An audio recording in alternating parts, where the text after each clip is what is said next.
It is time to try out another freaking cookie recipe. We're trying a small batch of Levain bakery style cookies. I'm so excited. This thing makes 4 thick, delicious cookies. Again, from Mike Bakes, New York City. I did a video featuring one of his other recipes, which was so good. I recommend going and checking that out and checking him out. Wait, let's jump right into this because I need a cookie. So the first thing we're gonna do before we make the recipe is actually toast our walnuts. So we're gonna put them in at 350 for like 8 to 10 minutes. Okay, the oven is preheated.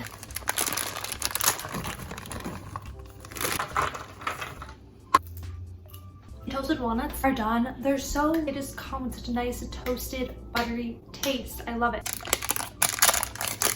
Okay, so this recipe starts with a 1/2 cup stick of butter. That's actually a lot of butter for a small batch recipe, but of course we can't mess around with a cookie like this. So I know that my knife techniques are not great. Then we had to mix the butter and the 2 sugars. I mentioned this in my other videos, but it's super easy to make brown sugar. If you don't have it, you just mix in some molasses. So I made some classic homemade brown sugar for this recipe.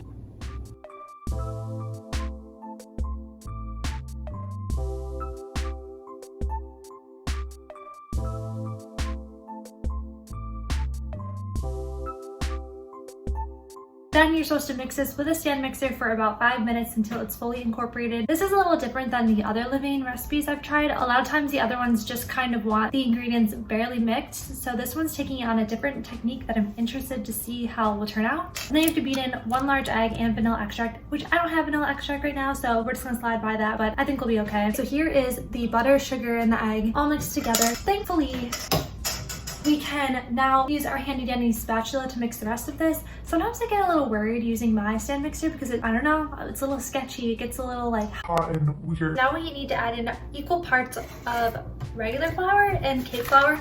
I didn't realize my cake flour supply is running so low, but I think we'll be just barely there for 3/4 cup.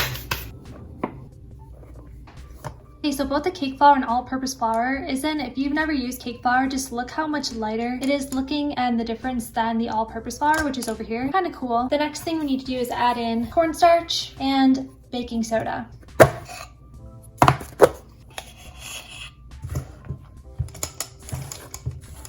So right now I'm just folding in the flour into the mixture, which I watched the process on his Instagram story, and it's definitely a little different and it might take a little bit, but he promises that eventually it's all gonna come together. So I'm just gonna keep continuing to fold it in. Okay, so here's the dough. I'm gonna add in 1 cup of our delicious toasted walnuts and 1 cup chocolate chip.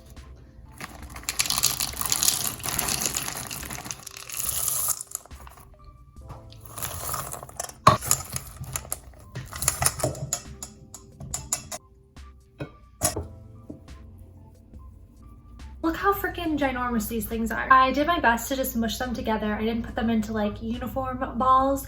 Now I have to refrigerate them for 30 minutes and then bake them. The recipe says to put all 4 into the fridge, but I'm gonna do a few different tests. I'm gonna put 1 in the freezer and 1 in the fridge for 30 minutes. Then I'm gonna keep the other 2 in the freezer overnight and see how they do the next day, just because I'm curious. Let's see how it goes. Okay, so the 2 dough balls are ready to go in. The one on the right is frozen, the one on the left refrigerated. Let's do this.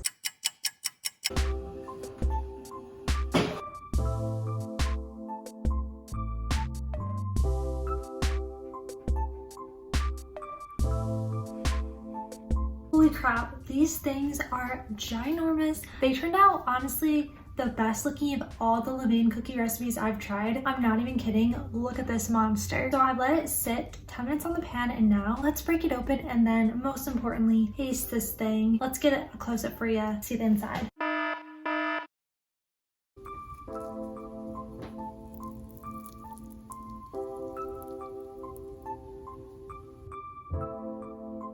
Holy freaking crap. Okay, let's try these because my pile of cookies is collapsing due to the gooiness, underbaked goodness in these things. I'm sorry, I love this type of underbakedness. I'm just gonna grab this big chunk here. These are so freaking delicious. They taste amazing. The outside is crispy and crunchy. There's the right amount of walnuts and chocolate chips. There's a really good amount, the perfect ratio. As I set out, they're gonna solidify, so I am super impressed. These are really good. That's it for this video. Let me know if you try these. Let me know if you think they're good. He actually just came out with a recipe for the Levain peanut butter chocolate cookies. I'm probably gonna take a break from baking cookies for a little bit, maybe a day or two, but those would be really awesome to try. Okay, cool. So thank you for watching. Feel free to subscribe and we have a great day. Bye. Okay, and one more thing. I also have a video testing 3 other Levain full batch cookie recipes. If you're interested, you know what to do.